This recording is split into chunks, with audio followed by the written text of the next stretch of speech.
Hello दोस्तों, आप लोगों को स्वागत है अपने YouTube channel Sunny section education में। आज का टॉपिक बहुत खास होने लगा क्योंकि आज का टॉपिक क्लास 10वां का है और क्लास 10वां का फिजिक्स का पहला चैप्टर है।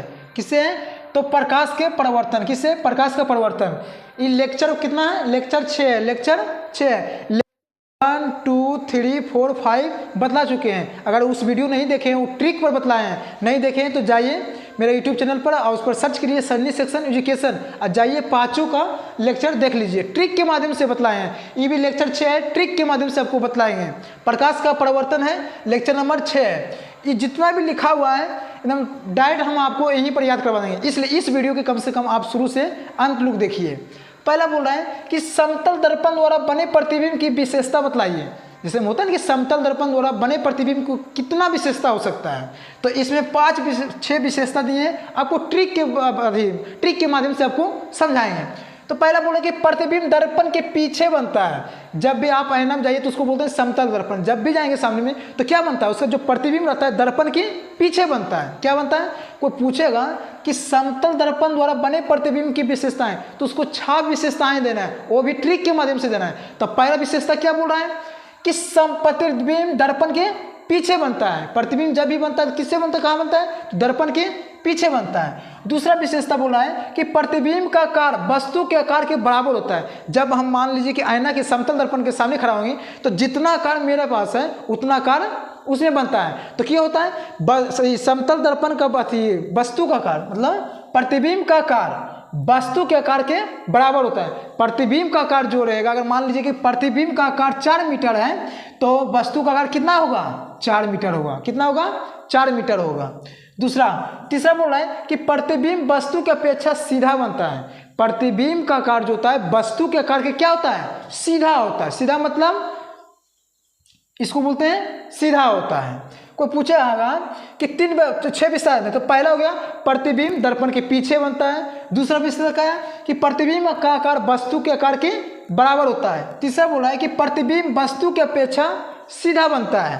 और चौथा बोल रहा है कि प्रतिबिंब पार्श्विक रूप से उल्टा होता है। पार्श्विक रूप से क्या होता है? उल्टा है। जब अगर मान लीजिए कि हम आईना के सामने खड़े होते हैं तो वहाँ सीधा दिखाई देता है, लेकिन मेरा जो फेस रहता है वो क्या दिखाई देता है? उल्टा दिखाई देता है। जैसे मेरा हाथ मान लीजिए कि राइट साइड में है, तो जब भी आईना के सामने मान लीजिए होंगे प्रतिबिंब के सामने होंगे तो उसमें किस में दिखाई देगा? लेफ्ट साइड में दिखाई देता है। तो क्या होगा? प्रतिबिंब पार्श्विक रूप से उल्टा होता है। 5वां बोला है प्रतिबिंब आभासी होता है। आभासी मतलब क्या होता है? सीधा। आभासी मतलब क्या होता है? सीधा। इसको पर्दे पर प्राप्त नहीं कर सकते हैं। इसको पर्दे पर प्राप्त नहीं कर सकते हैं। 6ठा बोला है प्रतिबिंब दर्पण से उतना ही पीछे बनता है जितने वस्तु से दर्पण आगे होते हैं। अगर मान लीजिए कि हम आईना के सामने जितना आगे खड़ा है उतना पीछे उसका दर्पण बनता है। जैसे पीछे घटेंगे तो वहाँ भी पीछे घटेंगे। तो इसमें कहने का है कि अगर 4 मीटर मान लीजिए कि दर्पण से आगे बना रहे हैं तो 4 मीटर पीछे दर्पण से पीछे बनेगा। देखिए 6ठा नंबर क्या बोला है? प्रतिबिंब दर्पण से उतना ही पीछे बनता है जितना वस्तु दर्पण से आगे बनता है। तो पहला को पूछेगा तो पहला क्या बोलना है? प्रतिबिंब दर्पण के पीछे बनता है। प्रतिबिंब दर्पण के पीछे बनता है। दूसरा है प्रतिबिंब का आकार वस्तु के आकार के बराबर होता है। प्रतिबिंब का आकार वस्तु के आकार के बराबर होता है। तीसरा है प्रतिबिंब वस्तु की अपेक्षा सीधा बनता है। प्रतिबिंब वस्तु की अपेक्षा क्या होता है? सीधा होता है। चौथा है कि प्रतिबिंब पार्श्विक रूप से उल्टा होता है। पार्श्विक रूप से उल्टा होता है। 5वां है प्रतिबिंब आभासी होता है, अतः हम इसे पर्दे पर प्राप्त नहीं कर सकते हैं। 6ठा है प्रतिबिंब दर्पण से उतना ही पीछे बनता है जितना वस्तु दर्पण से आगे है, अर्थात सामने रहता है। जो मान लीजिए कि जहाँ सामने खड़ा रहता है, इसको ध्यान से समझिए। इसको बोलते हैं गोलीय दर्पण। गोलीय दर्पण, तो गोलीय दर्पण का 2 भाग होता है। मतलब कोई पूछेगा कि गोलीय दर्पण किसे कहते हैं या गोलीय दर्पण कितने प्रकार के होते हैं, तो गोलीय दर्पण 2 प्रकार के होते हैं। पहला के बोलते हैं अवतल दर्पण और दूसरा बोलते हैं उत्तल दर्पण।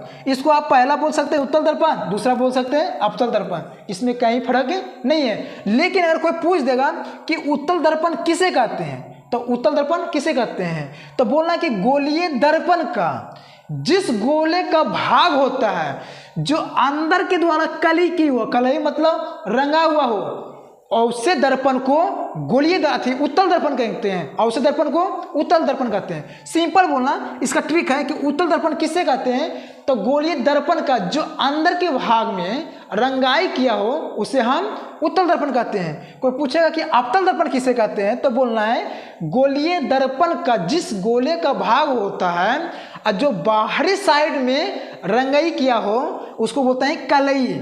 उसको क्या बोलते हैं, कलई। जो बाहरी के द्वारा कली किया हो अवसे दर्पण को अवतल दर्पण कहते हैं। जो बाहर के द्वारा रंगा हुआ हो उसको अवतल दर्पण कहेंगे, और जो अंदर के द्वारा मतलब रंगा हुआ हो उसको क्या बोलते हैं, उत्तल दर्पण बोलते हैं। लेकिन कोई पूछ देगा कि वक्ता केंद्र किसे बोलते हैं, तो इसका सिंपल ट्रिक है कि वक्ता केंद्र वैसे केंद्र को कहते हैं जिस गोले का भाग होता है उस केंद्र को वक्ता केंद्र कहते हैं, उस केंद्र को वक्ता केंद्र कहते हैं। जैसे मान लीजिए कि है, तो इसका केंद्र वक्ता केंद्र कौन होगा, तो इसका बीच वाला भाग होगा, इसका बीच वाला भाग होगा। लेकिन कोई पूछ देगा कि वक्ता त्रिज्या किसे कहते हैं, तो इसका सिंपल है, जो वक्ता केंद्र का आधा भाग रहता है उसको हम त्रिज्या कहते हैं। जैसे आधा भाग, जैसे यहाँ देख लीजिए वक्ता केंद्र है, तो इसका जो आधा भाग है इसको क्या बोलेंगे, त्रिज्या बोलेंगे। इसको त्रिज्या बोलेंगे, वक्ता त्रिज्या। इसको क्या बोलेंगे, वक्ता त्रिज्या। इसको वक्ता त्रिज्या, इसको वक्ता। मान लीजिए वक्ता केंद्र है, तो इसका जो आधा भाग है क्या बोलेंगे, उसको त्रिज्या बोलेंगे। कौन, वक्ता त्रिज्या बोलेंगे। अब ध्रुव बोलते हैं वक्ता केंद्र का जो मान लो कि बीच को मध्य बिंदु का भाग जो होता है उसको बोलते हैं ध्रुव। अब इस वीडियो के मतलब माध्यम से आप समतल दर्पण की विशेषता समझ गए होंगे।